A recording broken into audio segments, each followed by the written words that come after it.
Olá, amigos e amados irmãos em Cristo.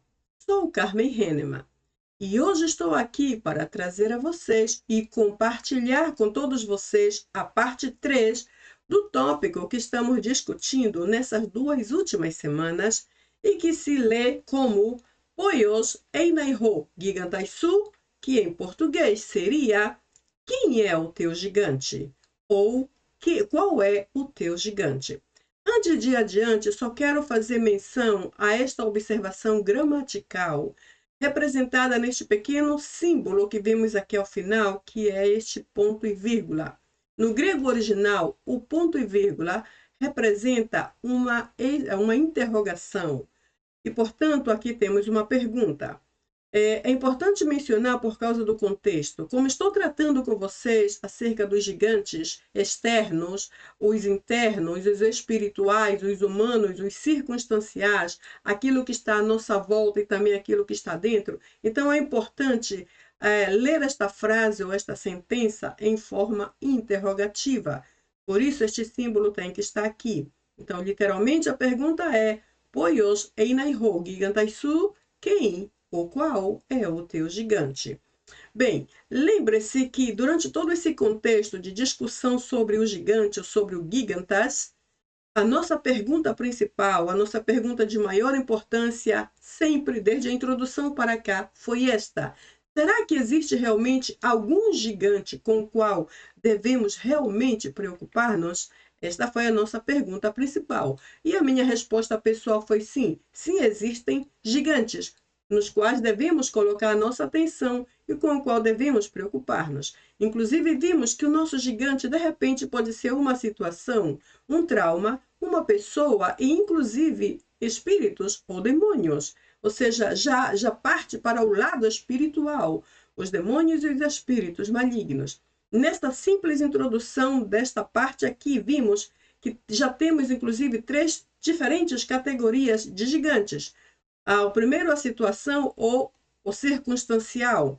Depois, aqui a pessoa, que seria o pessoal. Quantas vezes encontramos ou temos pessoas na nossa vida que são verdadeiros inimigos? E, lamentavelmente, às vezes essas pessoas vêm desde a nossa própria família ou desde a nossa própria igreja, nossa comunidade, o nosso país, a nossa cultura, o nosso âmbito de trabalho. É lamentável dizer, mas existem pessoas que são verdadeiros inimigos ou verdadeiros gigantes que cruzam o nosso caminho e se plantam aí para bloquear-nos o nosso avanço. E também vimos que há espíritos malignos que são verdadeiros gigantes.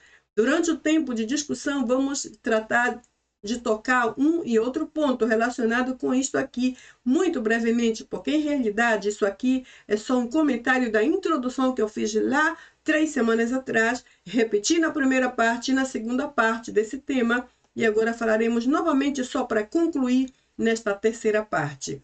Porém, depois que vimos aqui que o nosso gigante podem ser essas coisas e outras mais que não mencionei, também falamos sobre algumas estratégias de combate e estratégias efetivas ou eficazes contra a nossa oposição, contra a nossa aflição, contra a nossa adversidade do momento.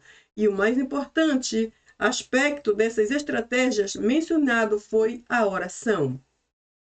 Inclusive, eu lhes mencionei aquele texto bíblico em que o Senhor Deus nos diz: tu entras no teu quarto, fecha a tua porta e fala com o Senhor em secreto, e então o teu Deus que te ouve em secreto te responderá. Ou seja, esse texto nos dá firme convicção de que vale a pena orar, vale a pena entrar no nosso quarto, fechar a porta, ou seja, ficar sozinho, sem interferência de ninguém, sem distrações, sem perder a atenção do mais importante, até que cheguemos realmente a adentrar o trono poderoso da graça de Deus, levando ali as nossas aflições, as nossas lutas e também apresentando a Ele os nossos gigantes, porque só Ele sabe como mostrar-nos as estratégias de combate espiritual e ensinar-nos como usá-las. A oração, sem dúvida, é a principal delas, porque é no nome do Senhor e por isso sempre traz um melhor resultado, como lhes expliquei nesses vídeos passados.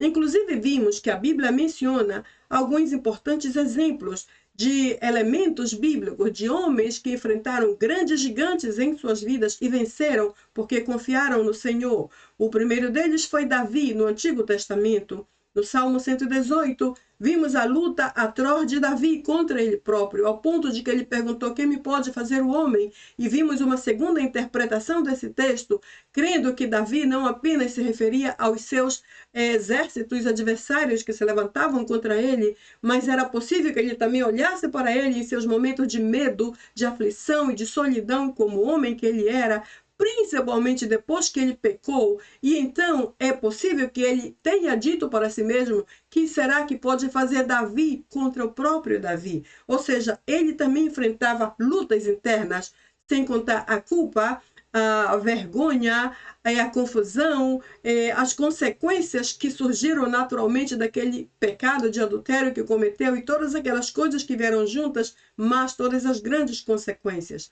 Davi foi alguém que enfrentou lutas pessoais e as venceu no nome do Senhor.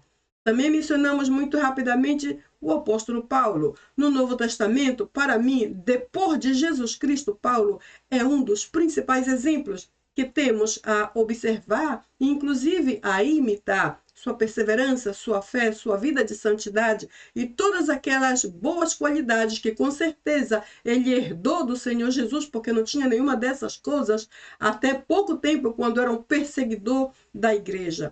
O caso é que Paulo, em algum momento da sua vida, disse: o que eu quero não faço e o que não quero estou sempre fazendo. Miserável homem que sou, quem me livrará?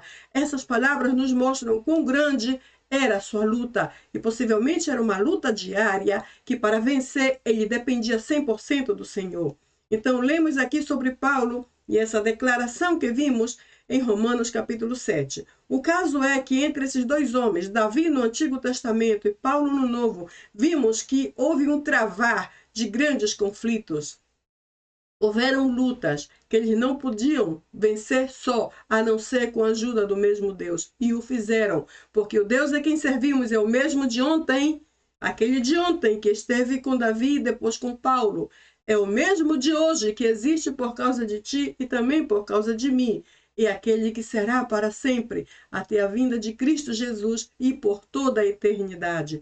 Por isso, podemos confiar que sim, ele nos pode ajudar. Então, a partir desse tempo, a partir dessa parte introdutória, aprendemos 3 aspectos importantes sobre o nosso confrontamento com os nossos gigantes. O primeiro, os nossos gigantes não são maiores que o nosso Deus e jamais serão.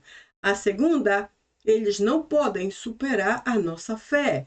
Quando travamos uma batalha contra qualquer dos nossos gigantes, a ordem correta de posicionar-nos, a sequência exata é colocar a nossa fé adiante e o nosso problema para trás. Ou seja, o nosso gigante tem que estar atrás, a nossa fé, que opera mais, deve estar adiante. Não o nosso medo, não a nossa dúvida, não a nossa covardia, não a nossa timidez, não a nossa incredulidade, mas a nossa fé. Por isso, fé está com letras maiúsculas, elas devem saltar. A nossa fé tem que saltar adiante e todos os nossos gigantes e problemas e aflições para trás. Essa é a forma de ganhar a batalha, porque quando algo passar adiante e tomar o lugar da nossa fé, não venceremos absolutamente nada, porque sem fé é impossível agradar a Deus. E a própria Bíblia diz assim: quando você se aproximar de Deus, ou seja, quando se acercar a Ele, primeiro faça uma coisa, e isto é, lembre-se que Ele existe e que é galardoador daqueles que o buscam. Ou seja, Ele existe, Ele não é uma fábula, uma fantasia, uma lenda. Ele existe, Ele está vivo, Ele é real e, ademais, é galardoador. Ele dá, Ele abençoa, Ele atribui, Ele multiplica aqueles que o buscam e confiam nele, ou seja, aqueles que têm fé nele, como coloquei aqui. Por isso, a nossa fé no nosso Deus deve passar adiante, mesmo que pensamos que não podemos, mesmo que estamos cansados, exaustos, quase desfalecendo, a nossa fé precisa continuar adiante e o nosso problema atrás. Essa é a forma de ganhar a batalha.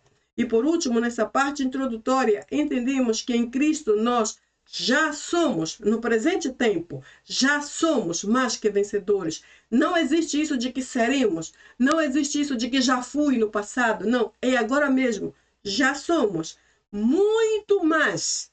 Interessante essa palavra de intensidade de Paulo.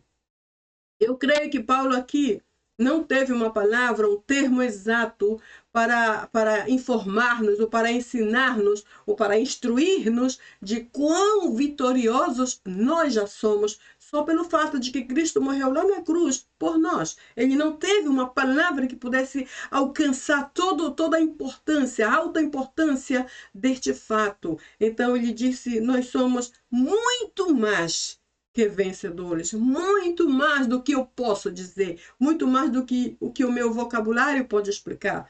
Em Cristo Jesus. Aqui está o detalhe, né? Em Cristo. Enquanto estamos em Cristo, somos mais que vencedores. Fora de Cristo, já perdemos toda a batalha, e disso não há dúvida. Então, tudo isso aqui faz parte da introdução, também da primeira e da segunda parte. Se você não passou por isso, por favor, eu te animo a voltar e começar lá na introdução. Vimos então que esse tema sobre o gigante, todo esse contexto, foi dividido em 3 partes diferentes. Na primeira parte, que vimos há 2 semanas atrás, falamos sobre Golias. Analisamos rapidamente o seu nome, a significação do seu nome e que impacto teve isso na vida e no caráter dele. Será que o nome de Golias tinha algo a ver com ele? Ou será que ele teve algo a ver com o seu próprio nome, o significado do seu nome, a declaração do seu nome sobre ele próprio? Se você não sabe, volte lá e observe, por favor. Vimos também sobre a sua profissão. O que foi que ele fez? Como fez e para quem o fez? Em que será que Golias se ocupou durante todo esse tempo? Você volta lá e dá uma olhadinha. Na última parte, da parte 3, analisamos alguns aspectos pessoais de caráter do Golias, a maneira como ele agia, como reagia, como se manifestava. De todo o aspecto mais forte do seu caráter, sabemos que ele era muito arrogante, autossuficiente, era muito destemido, ele não tinha medo de ninguém. Além disso, fisicamente, era uma pessoa bastante, digamos, exercitada, estava em boa forma, porque ele era um soldado ativo, sempre estava envolvido em guerras, em combates, em conflitos, sabia usar todo tipo de arma além disso tinha uma experiência vasta, uma experiência militar bastante ampla. Então ele tinha tudo para ganhar qualquer batalha. Falhou diante de Davi por quê? Apesar de que conhecia tudo o que conhecia, ele não conheceu aquele que estava em Davi. E esse foi o seu ponto fraco e por isso não pôde ganhar aquela batalha. Na parte 2, vimos o que? A origem de Golias, de onde ele veio, como foi aquela parte anterior da sua vida, do lugar de onde veio. Vimos também algumas características físicas. Falamos sobre o seu peso, sobre sua altura, a sua capacidade de usar todo tipo de arma, o seu exímio treinamento militar, a sua capacidade de enfrentar qualquer tipo de adversário. Para ele não havia limite de opositor, de gigante, de perseguidor, não havia. Ele estava treinado para tudo e para todos em todo o tempo. E por quê? Então vimos aqui algo do seu aspecto físico. Se você não estudou, volte lá na parte 2, por favor. E na última parte da parte 2, vimos alguma informação arqueológica que combinou em parte com a narração que eu trouxe sobre esses aspectos todos aqui sobre o Golias. Essa parte arqueológica foi importante porque também parte da história e é importante saber como comparar as duas coisas. Hoje, na parte 3, falaremos sobre Davi. Eu coloquei aqui pequeno somente porque estou comparando, digamos assim, fazendo a comparação física. Sabemos que não há como medir. O Davi, a própria Bíblia diz que ele era de uma baixa estatura, como vamos ver agora. Talvez ele fosse magrinho, possivelmente ele não passou de 60 quilos, mais ou menos, em comparação com alguns atributos de Golias, como vamos ver também daqui a pouco. O caso é que eu coloquei pequeno só para referir-me ao seu aspecto físico, porque em realidade, com aquele poderoso Deus que já habitava dentro de Davi, no final de toda a história, o pequeno Davi terminou sendo maior do que o gigante Golias. O pequeno e fraco Davi terminou sendo mais forte do que Golias. Esse pequeno e insignificante Davi terminou sendo mais poderoso do que aquele poderoso Golias. Então vamos ver qual foi o segredo de Davi a partir daqui. Analisaremos rapidamente seu nome, sua origem e que relação e que impacto teve a origem do seu nome com o próprio Davi. Veremos também algo sobre sua profissão, em que se ocupou, o que foi que ele fez, como fez, para quem fez. E na parte final veremos alguns aspectos pessoais de caráter de Davi. Como era ele, como homem, como jovem, como guerreiro, como militar, como pastor de ovelhas e posteriormente como rei. Como será que foi o caráter de Davi e em que aspectos ele agradou a Deus? Porque ele teve muitos erros e gravíssimos, porém no final ele foi chamado homem segundo o coração de Deus. E eu creio que quando Davi morreu, ali estava na sua tumba, no seu túmulo, imagino eu, é escrito esta palavra, Davi, homem segundo o coração de Deus. O que será que levou Davi a tal privilégio? Veremos se encontraremos alguma resposta hoje, nessa terceira parte do nosso tema sobre o gigante. Então vamos ver que nessa parte 3, a primeira divisão da parte 3 se refere ao seu nome, de acordo ao esquema que vimos nesse momento.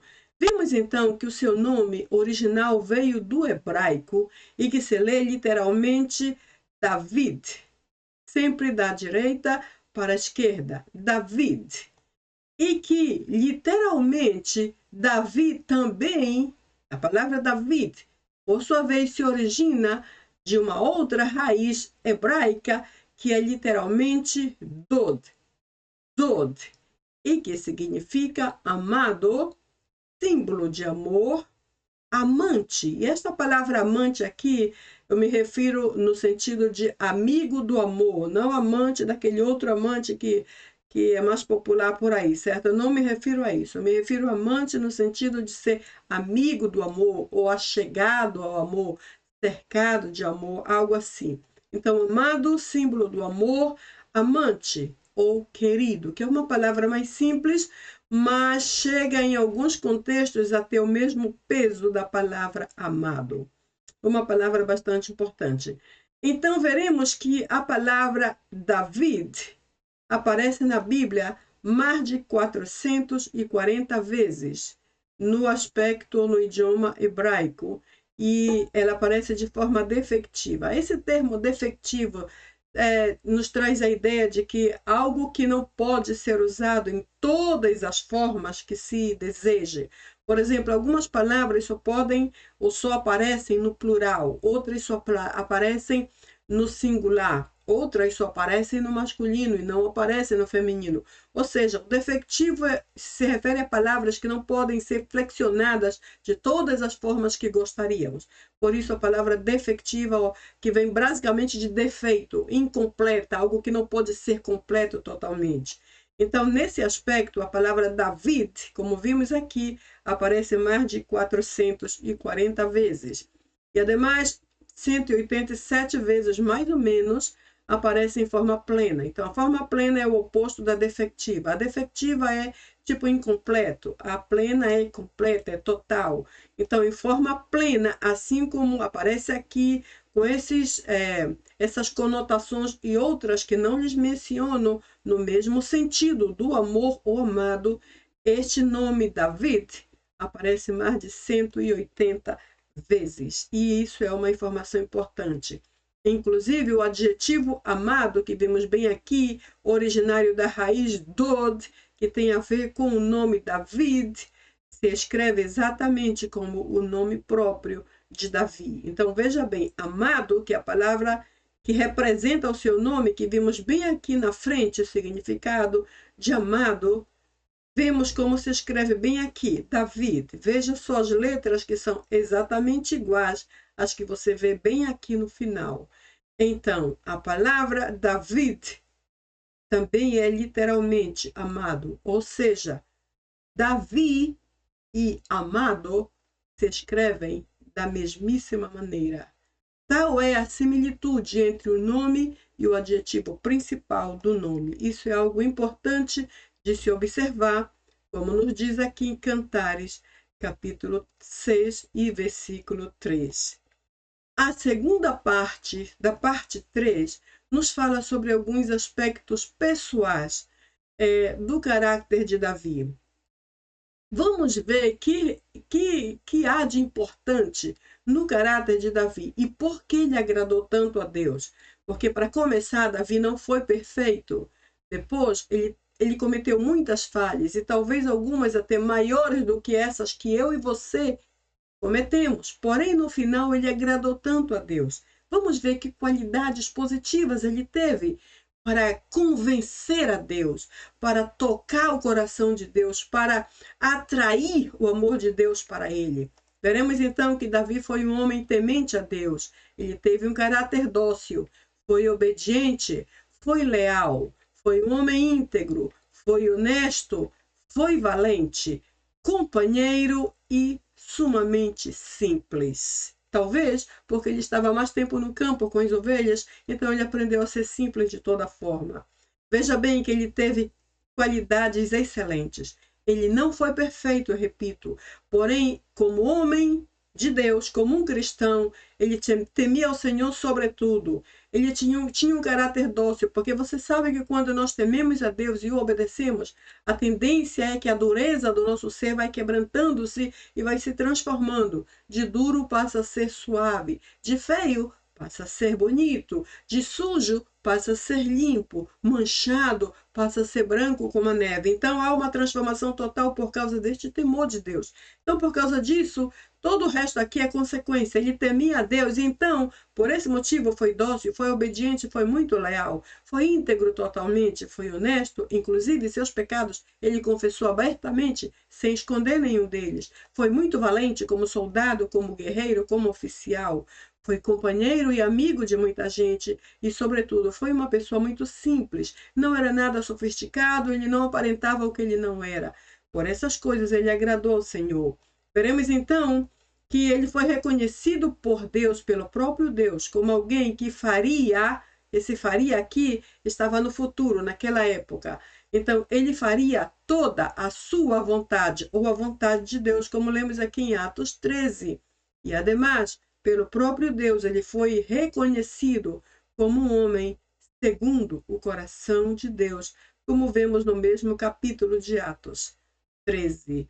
Então, irmãos, a partir daqui vamos ver que Davi tinha tudo para agradar e conquistar o nosso Deus.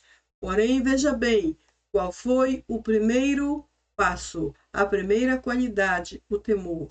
Por isso a Bíblia diz que o temor ao Senhor é o princípio da sabedoria.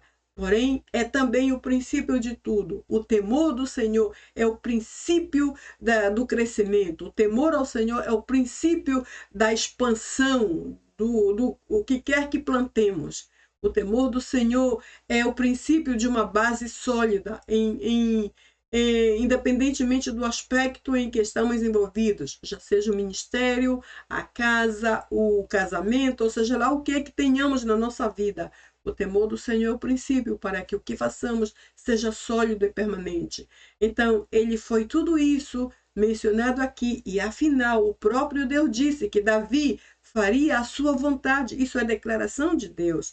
E afinal foi considerado homem segundo o coração de Deus, porque ele teve essas qualidades tão nobres por causa do temor que ele tinha de Deus e que gerou tudo aquilo. Porém, apesar de todo o bom que Davi foi, veremos que ele também foi um homem muitíssimo falho, e por um tempo ele foi um exímio pecador. Veja bem, tudo começou com uma distração. Aí você sabe aquela história, que a Betseba estava banhando-se lá naquela parte onde ela vivia do palácio, da casa dela, então o rei estava lá em cima do palácio, olhou para Betseba e se distraiu. Então eu coloco assim, ele se distraiu, ele esqueceu por um momento quem ele era, quem o havia chamado e por que ele estava ali. Então, tudo começou com uma distração, quando por um momento ele esqueceu completamente o temor a Deus. Aquele mesmo temor que eu acabei de mencionar agora, que é o princípio, segundo a Bíblia, ele esqueceu o temor ao Senhor. E então mandou matar Urias, que foi o esposo da Betseba, que era a mulher para quem ele estava olhando naquele momento, ou seja, olhando com outros olhos, você já sabe. Então, por um momento, ele esqueceu o temor de Deus e ordenou matar Urias, o esposo de Betseba, e o seguinte passo foi que ele caiu em adultério. Né? Assim, eu estou quase contando uma história. Caiu em adultério, e isto foi o princípio da sua ruína.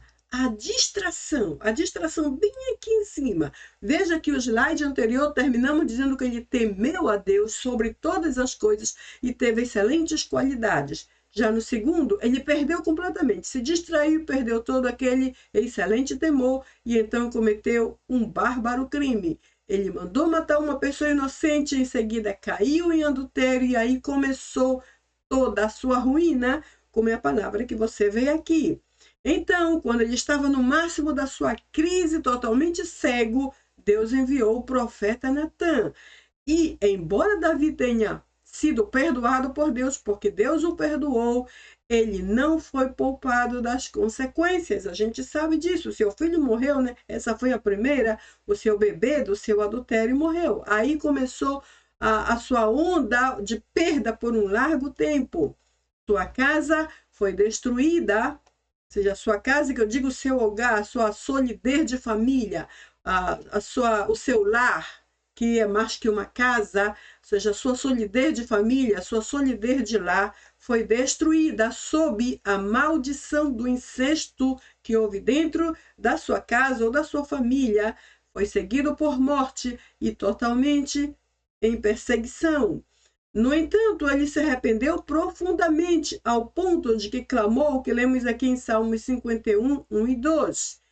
O momento em que ele estava no máximo da sua crise de culpabilidade, de vergonha, de remorso, debaixo do peso das suas próprias consequências, Davi clamou ao Senhor e disse: apaga as minhas transgressões, Senhor, segundo a multidão das tuas misericórdias. Lava-me completamente da minha iniquidade e purifica-me do meu pecado. Você vê que essas duas longas linhas mencionadas em sua oração só falam de pecado. Ele fala bem aqui no início, transgressões. Depois fala sobre iniquidade e termina falando sobre pecado. Essa é a ênfase do seu clamor desesperado. Vemos, porém, que quando ele mencionou apaga as minhas transgressões, ele não estava somente se referindo a um simples pecado, porque inclusive existe diferença entre transgressão e pecado. Biblicamente falando, transgressão, iniquidade e impiedade, essas três palavras têm o mesmo peso, e pecado aqui tem um peso meio diferente. Vou começar de trás para frente. O pecado na Bíblia representa errar um alvo. Eu cometi um erro, eu pequei, eu cometi uma falha. Ou seja, eu pequei porque pequei. Às vezes a gente peca, nem sabe o que está fazendo e faz. Não é intencional, não é planejado, não é esperado, inclusive. A gente só comete falha. Cometemos um erro, o que chamamos de falha inconsciente ou pecado inconsciente, ou como se chame. Isso é uma falha, uma simples falha, um simples pecado. Porém, a transgressão ou a iniquidade, que são as duas palavras que ele menciona no início do seu clamor, não só representa o pecado, mas também representa amar aquilo que se faz de errado. Isto é transgressão, iniquidade e impiedade. Essas três palavras são muito pesadas na Bíblia, porque elas não só são um pecado, mas elas representam amar o que se faz de errado. Assim que Davi dizia: Senhor, apaga, borra, faz desaparecer o amor ao pecado que existe no meu coração, que é a transgressão, segundo a multidão das tuas misericórdias, ou seja, as misericórdias do Senhor são eternas. E ele acrescenta a palavra multidão para engrandecer a grandeza da própria misericórdia. É como se Davi estivesse vendo, assim, digamos, uma miragem, uma imagem, uma visão. Então ele dizia: Senhor, as tuas misericórdias não têm fim. Então, segundo a multidão, segundo aquilo que eu não posso enumerar, segundo a multidão das tuas eternas misericórdias, limpa-me, apaga, borra, faz desaparecer essas transgressões que eu cometi ou este amor ao pecado que existe em mim. Na segunda parte, lava-me. Esse lavar aqui na Bíblia é muito importante, porque a Bíblia fala sobre água. E a água representa Jesus, que é a água que limpa. E não limpa só um pouquinho, não limpa só por um momento, ela limpa para sempre. É a água da vida. É a água da vida eterna. É a água da vida que vai ser para sempre. Então, Davi apela à lavagem daquela água que ele sabe que é muito eficaz. Ele diz, então, lava-me, limpa-me, tira esse sujo de mim, essa mancha, essa coisa borrada que eu deixei. Lava-me, Senhor, completamente. Ou seja, o completamente aqui vem de dentro para fora. Não só aquilo que eu vi com meus olhos humanos, não só aquilo que eu toquei com minhas mãos, não só o que eu falei com minha boca, mas, Senhor, limpa-me completamente, ou seja, desde dentro para fora. A minha iniquidade, outra vez, a palavra pesada, iniquidade, transgressão, lava-me, limpa-me, tira esse sujo desse amor que eu tenho por este pecado. E aí ele termina dizendo, purifica-me. Ou seja, se ele disse purifica-me, é porque ele estava sujo, se sentia sujo. Purifica-me, torna-me limpo outra vez, faz-me limpo. Cria em mim, Senhor, um homem limpo, um homem puro, um homem segundo o que tu és, limpo e santo. Cria em mim um coração puro, a gente sabe o versículo, né? E renova em mim um espírito reto. Então purifica-me do meu pecado, porque o meu pecado me sujou. Então vem tu e lava-me e purifica-me. Esta oração de Davi é muito impactante, muito profunda e muito verdadeira. E irmãos, sem exceção, nós devemos observar-nos a nós próprios debaixo desse mesmo versículo, desse mesmo texto de Salmo 51, versículos 1 e 2, e, se possível, todo o capítulo 51 deste Salmo. Porque esses aspectos também falam de nós. Eu não sou nem um pouco melhor que Davi. Imagino que você tampouco. Assim que, sem exceção, este texto nos traz grandes lições nos quais devemos espelhar-nos e analisar-nos. Porque se Davi, aquele que foi segundo o coração de Deus, se humilhou tanto, se rebaixou desta forma, segundo essas declarações, que será de mim? Eu penso comigo mesma, que será de mim? Nossa, eu não tenho então vocabulários para me rebaixar ainda mais. Porque se Davi, que foi superior a mim em tantas coisas, ao ponto de chegar a ser rei, segundo o coração de Deus, eu tenho até um pouco assim de luta comigo mesmo, de pensar como será comigo. De qualquer forma, aqui eu só trouxe um pouquinho do pecado de Davi, não dá tempo de trazer tudo, mas o que ele fez foi muito grave. Ele violou vários mandamentos ao mesmo tempo. Ele mentiu, por exemplo, quando ele fez aquela trama contra o esposo da Betseba. Depois ele arquitetou uma trama. E veja que a Bíblia diz que há 7 coisas na Bíblia que Deus odeia, e uma delas é justamente essa, dizer coisas falsas contra outros. E Davi fez isso, ele fez um plano falso. Ele pôs um inocente, que foi Urias, o esposo da Betseba, diante de uma grande tropa de soldados violentos, sozinho. Tirou todo mundo, todo o suporte, todo o apoio, ele ficou só, e logicamente que ele iria morrer. Depois ele tomou a esposa que não era dele, caiu em adultério, e assim foi um mandamento atrás do outro sendo violado pelo homem segundo o coração de Deus. Então, quando eu comparo essas coisas, eu penso, quão maus ainda somos, quão perversos ainda somos, quanto ainda necessitamos de Deus para não fazer coisas horrendas como essas. Então, eu estou só tratando de comparar-me a mim mesma e comparar a nossa situação atual com o rei Davi, que foi o homem segundo o coração de Deus. E se ele chegou a esse nível de confissão, muito mais nós, nesse tempo presente. Veremos então que, apesar de toda esta ruína de Davi, ele sim foi chamado um homem segundo o coração de Deus. Por quê? Qual foi o segredo de Davi? Veremos então que Davi não era arrogante. Isso agradou a Deus. A Bíblia diz que Deus resiste aos soberbos, aos arrogantes, mas dá graça aos simples, aos humildes. Então vamos ver que ele não era arrogante. Ele sabia que era um pecador e que precisava de Deus, como lemos no Salmo que mencionei, 51. Ele reconheceu ou reconhecia sempre os seus erros e se arrependeu verdadeiramente, ali no Salmo 51 que acabamos de ler. Ele confessou seus pecados, tanto no Salmo 51 quanto no 32 e outros. Ou seja, confessar seus pecados era um hábito de Davi, e isso é algo importante. Ele consultava ao Senhor sempre para tomar boas decisões. Isso é uma coisa sábia. O sábio sempre busca ao Senhor primeiro, antes de tomar qualquer decisão na sua vida, porque senão nada vai funcionar. E ele sabe disso. Ele confiava em Deus com todo o seu coração. Isto agrada ao Senhor. A Bíblia diz: sem fé é impossível agradar a Deus, porém com fé. Então o versículo nos dá o direito de pensar no contrário do versículo. Se sem fé é impossível agradar a Deus, então isto significa que com fé agradamos a Ele. Então aqui Davi confiava no Senhor com todo o seu coração e com certeza isso agradou a Deus. Era totalmente dependente do Senhor, é outra coisa que agrada muito ao Senhor, quando dependemos dele 100%, ele tem prazer em ajudar-nos. Desejava ter um coração puro e um espírito reto diante de Deus. Ou seja, Davi queria ser um pouco como Deus, ele queria ter as mesmas qualidades, os mesmos atributos. E isso é bom, porque as coisas boas que existem em nós não vêm de nós. Eu sou tão má, tão perversa, tão ruim, que eu nem posso pensar que as boas qualidades que eu tenho aprendido na minha vida venham de mim. Isso não existe. Imagino que assim será com você. Então, com Davi era igual. Ele queria ter esse coração puro, reto, íntegro, justo, santo. Esse mesmo que Deus tinha, ele queria ter em sua vida, porque, afinal, um cristão é um pequeno Cristo no original, ou seja, é a cópia do mesmo Jesus.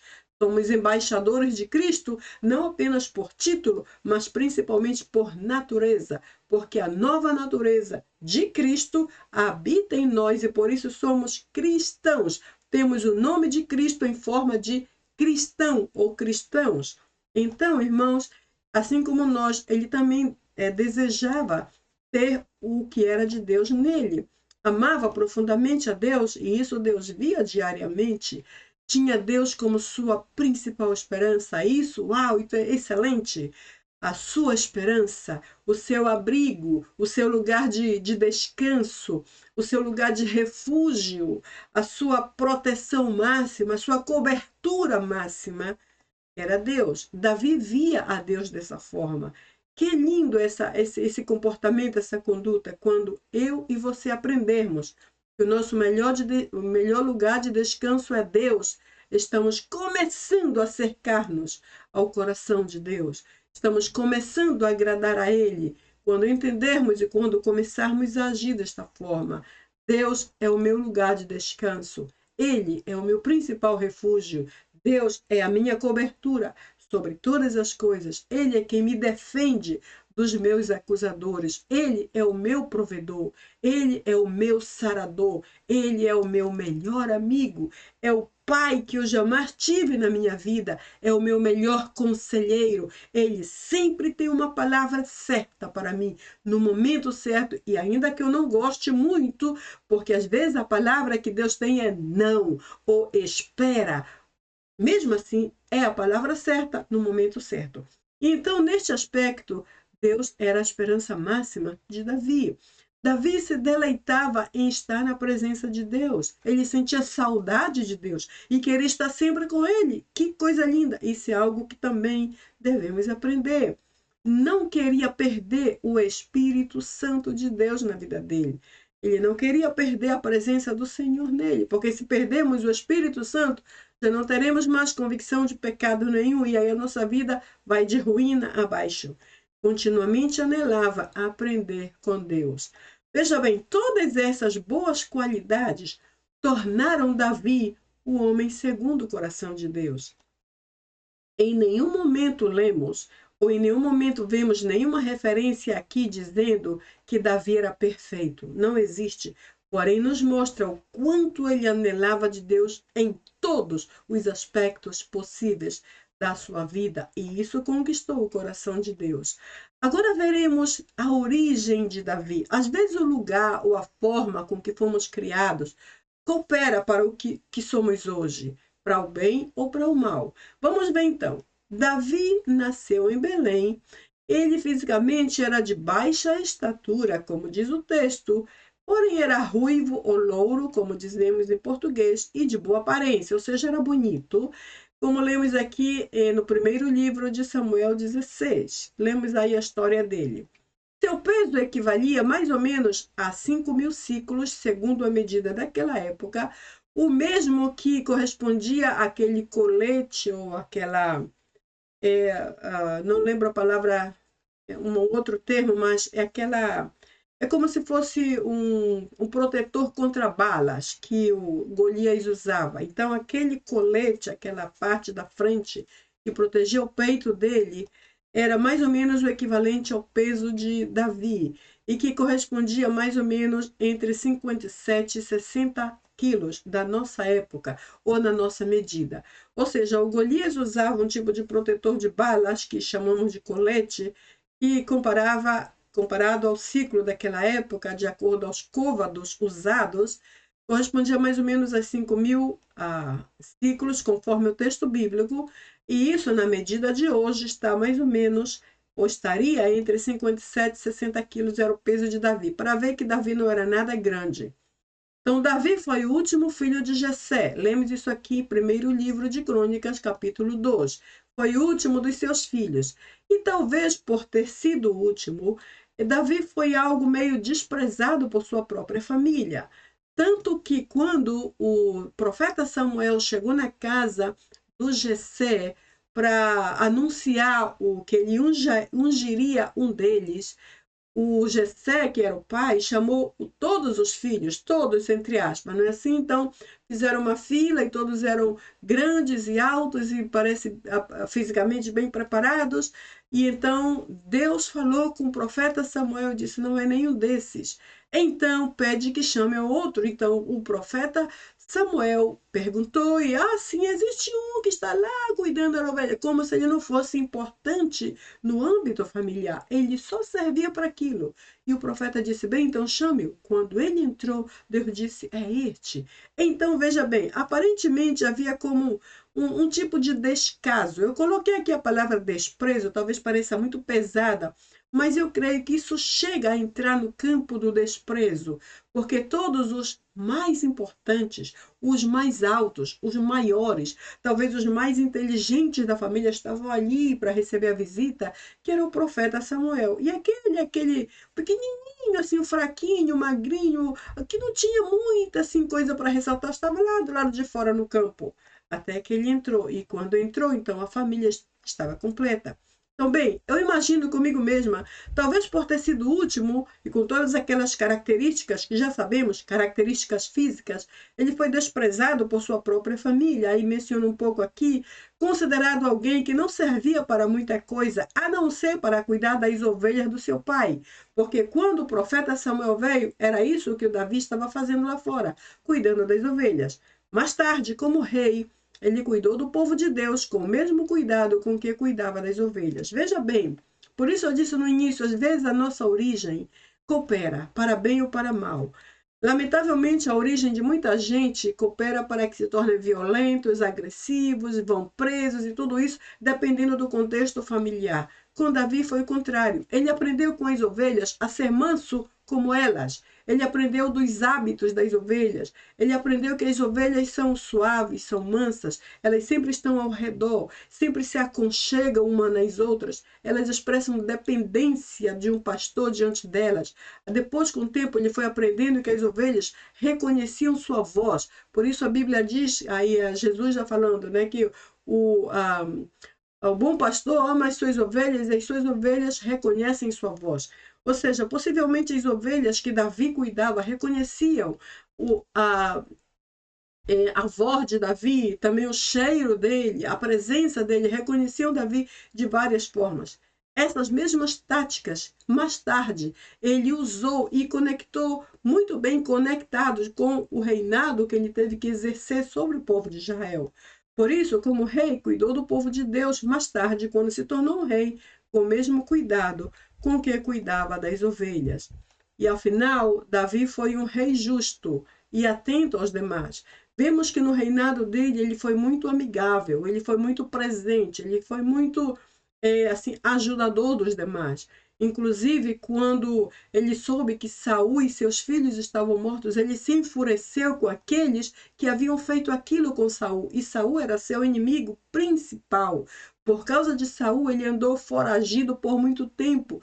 passou por vales terríveis, esteve exposto à morte muitas vezes. Então, Saul foi seu principal inimigo. Porém, quando ele soube que Saul estava morto daquela forma trágica e que alguém havia cooperado ou alguém era culpado e o seu amigo, que era o filho de Saul, também estava morto, ele se enfureceu comigo mesmo. E afinal da história, o que foi que ele fez? Ele tratou de buscar o filho do Jonatas, que era o filho de Saul e que era o amigo dele, para cuidá-lo como se fosse seu próprio amigo. Então ele foi um rei justo. Ele foi justo entre grandes e pequenas coisas. Ele deu aos que não mereciam, ele expôs aos que não esperavam, ele socorreu, suportou, sustentou os que não mereciam absolutamente nada, porque ele foi justo. A justiça de Deus estava sobre ele e é a mesma que deve estar hoje sobre nossas vidas. No âmbito da profissão, ele começou sua vida sendo pastor de ovelhas, depois foi um escudeiro, foi um líder, e neste caso foi um líder militar. Ele foi um músico, um poeta e salmista, e por fim foi um rei. Veja só o currículo de Davi. Ele começou lá no campo, onde não havia nenhum glamour, nenhum reconhecimento, nenhuma fama, nenhum pagamento, nenhum respeito, inclusive. Tanto que, aparentemente, o Jessé honrava a cria e considerava muito mais os seus outros filhos, porque só eles iam para a batalha, só eles enfileiravam exércitos, só eles estavam em posição de importância. Desde o momento em que Samuel entrou, eles eram os importantes da família. Davi estava à parte, ele estava lá atrás, com as ovelhas talvez mal olorentas, as ovelhas barulhentas, as ovelhas sujas, talvez meio doentes, talvez precisando de um cuidado muito intensivo. Davi estava lá fazendo esse trabalho duro.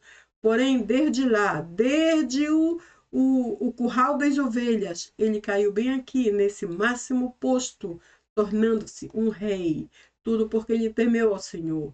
Como pastor, aqui como pastor de ovelhas, ele foi humilde. Como escudeiro, foi fiel. Como militar, foi muito valente. Como músico, ele dedilhava a harpa enquanto adorava a Deus. Como salmista, descreveu seu profundo amor por Deus através de muitos salmos. E como rei, foi o mais famoso de Israel.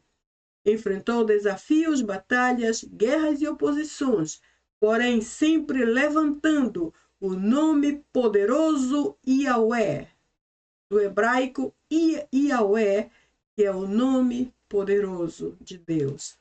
Veja que o nome Yahweh, neste caso, não é um título simplesmente. Este é o nome próprio de Deus e é formado pelas 4 consonantes principais que formam ou que constituem o nome de Deus. E neste caso é Iod, Re, Iod, Val, Re e Val. Iod, Re, Val e Re. Iod, Re, Val e Ve. Lendo da direita para a esquerda. Então, o nome Yahweh é o nome poderoso de Deus. E quando Davi enfrentou o gigante Golias, o gigante Golias disse: tu vens a mim como se eu fosse um cão, com cordas e tudo isso. E Davi disse: tu vens a mim com lanças e varapaus, mas eu vou a ti em nome de Yahweh, o nome do Senhor dos Exércitos, aquele a quem tu afrontas continuamente. Então, veja bem, a profissão de Davi, ainda que tenha sido simples, cooperou grandemente para que ele se tornasse o rei poderoso que foi. E durante todo o seu tempo de formação, de pastor de simples ovelhas até chegar a ser um rei, ele fez uma coisa muitíssimo importante. Ele levantou o nome de Yahweh, o nome do Senhor dos Exércitos, diante dele próprio e frente a cada batalha que ele enfrentou. Veja que o nome Yahweh aqui representa literalmente aquela parte do texto que diz eu sou o que sou. Ou seja, é um nome que revela em si a essência de Deus. Eu sou quem sou, ou eu sou o que sou. Não é um nome falso, não é um tipo de apelido, não é um nome de fama, não é um título secular, não é uma palavra que possa substituir outra, não é um nome que se esconde debaixo de qualquer outra coisa. Yahweh é literalmente o nome do nosso Deus, formado por Iodo, Re, Val e Re. Iodo, Re, Val e Re. Bem, vimos então que a profissão dele cooperou para que ele fosse o homem que foi. Agora veja bem que, sobre tudo isso, o segredo do sucesso, do crescimento e da grande vitória final de Davi foi a unção que foi derramada sobre ele. Vemos então que Davi foi ungido por Samuel para ser rei de Israel. Aqui em 1 Samuel 16, mostra aquela história quando ele foi à casa do Jessé trouxe todos os filhos, e então faltava Davi. Ele disse, não faremos nada enquanto não venha o último. Aí veio Davi, então Deus disse a ele, desde ali ele foi ungido por Samuel para ser o rei. E vemos então que este ungimento, ou esta unção que veio sobre ele, foi como que toda a condição de que ele necessitava para fazer a diferença. Então eu coloquei, esta unção foi o revestimento que fez toda a diferença em sua vida e na vida daqueles que ele governou mais tarde. A partir daquele dia, diz o texto, o Espírito do Senhor se apoderou de Davi. Essa é uma palavra muito poderosa. O profeta ungiu e a partir dali o Espírito do Senhor se apoderou, se apropriou, tomou posse de Davi completamente. E como resultado, entre outros, porque houveram outros, ele pôde expulsar os jebuseus da terra de Jerusalém, que eram os piores blasfemos da terra, ou seja, os jebuseus naquela época eram os piores blasfemos da terra, e eles eram alguém que ninguém podia expulsar. Então eu coloquei, ele expulsou os jebuseus da terra de Jerusalém, porque eles, os jebuseus, eram os piores blasfemos da terra, algo que ninguém pôde fazer antes, como nos diz aqui em 1º livro de Crônicas, capítulo 11. Partiu Davi e todo Israel para Jerusalém, que é Jebus, porque ali estavam os jebuseus. Os jebuseus estavam em Jerusalém, que habitavam na terra. Ou seja, eles eram os piores e ninguém podia expulsá-los jamais. Assim que depois que Davi foi ungido rei de Israel, foi cheio do Espírito Santo e o Espírito de Deus se apropriou dele de tal forma, a primeiríssima coisa que ele fez foi avançar contra aqueles jebuseus e literalmente os expulsou do coração de Jerusalém. Eu não coloquei todo o texto porque é grande, mas eu coloquei a parte que importa. Ele foi para Jerusalém, ali estavam os jebuseus e habitavam, ou seja, eles se sentiam donos da terra. E aí tem toda a parte que segue, e a parte que interessa, eu coloquei, Davi tomou a fortaleza de Sião, ou seja, ele se sobrepôs sobre todos os que estavam presentes, plantados naquela terra, incluindo os jebuseus, expulsando-os totalmente daquele lugar. A estratégia de Davi para expulsar os piores blasfemos da terra de Jerusalém foi qual? A unção de Deus. E a minha pergunta aqui é, e a tua? Qual é a tua estratégia para vencer aos teus gigantes e para expulsar do teu território os teus inimigos? Vemos aqui então nesta imagem, Davi cuidava de ovelhas enquanto dedilhava sua harpa e adorava a Deus. Esta foi a condição para que ele vencesse esta batalha. Veja que são duas circunstâncias diferentes, porém estão totalmente interligadas. A primeira foi a preparação, a segunda foi a conclusão, que foi a vitória. Ele jamais teria chegado nesta grande vitória contra Golias se não houvesse começado bem aqui, no lugar da adoração. Irmãos, isto é muito importante. Davi não era aparentemente o mais amado da família, porém era o mais amado de Deus, o que Deus escolheu por causa das qualidades que ele estava desenvolvendo em si mesmo enquanto adorava o Senhor. Foi ali sozinho, entre aquelas ovelhas mal olorentas, que ele adorava o Senhor e aprendeu a ser honesto, aprendeu a falar a verdade, aprendeu a confessar pecados, aprendeu sobre a justiça de Deus, aprendeu a querer estar perto de Deus, a aprender de Deus, a servir ao Senhor, a caminhar com Ele, a ser um filho de Deus. Foi ali sozinho no campo. Então, depois de toda esta condição e revestimento, ele pôde saltar para o seguinte nível, que foi enfrentar este imenso homem diante dele. Veja só a expressão do Golias, o verdadeiro inimigo. E apesar de que Golias tinha uma altura imensa, alguns textos dizem que ele tinha 3 metros e algo, outros dizem 4 metros, e outros inclusive se atrevem a dizer que tinha talvez 5 metros, por causa das medidas diferentes do covador daquela época. Você precisa voltar à parte 2 para entender essa parte de medidas. De qualquer forma, se ele tinha 3, 4 ou 5 metros, de toda forma ele era muito maior que Davi. Davi, biblicamente falando, tinha uma pequena estatura em comparação com os homens daquela época. Talvez fosse muito magrinho, porque pesava mais ou menos uns 5.000 ciclos, que era o correspondente àquele colete de Golias, que estava mais ou menos 57, 60 quilos, era uma pessoa pequena e magra. Então, veja bem, o Golias aqui sabia de tudo. Ele era um homem experiente em guerra e sabia usar todo tipo de arma, era muito bem treinado, musculoso e forte, porque era um soldado atuante entre as guerras. Porém, uma coisa ele não sabia, ele nunca soube, por isso ele perdeu a batalha contra Davi. Ele sabia de tudo sobre guerra, sobre inimigos, sobre exércitos, porém ele não conheceu jamais aquele que vivia dentro do Davi. Por isso ele perdeu a batalha. Então vamos ver aqui. Na introdução, na primeira parte e na segunda, eu terminei a minha discussão, deixando-os com esta breve reflexão. Quando Davi viu aquele imenso gigante, Golias, diante dele, ele pôde usar mais de uma alternativa para direcionar sua fé. Primeiro, ele pôde dizer: ele é tão grande que eu não vou acertar. Ou seja, ele era tão imenso, talvez podemos dizer de forma comparativa, o Golias era um monstro imenso diante do pequeno Davi. Então Davi pôde olhar para cima assustadíssimo, em pânico, e dizer: ele é tão grande que definitivamente eu não vou acertar. Porém, ele teve uma segunda alternativa e ele escolheu essa alternativa. Ele disse: ele é tão grande, tão monstruoso e está tão visível diante de mim que eu não vou errar.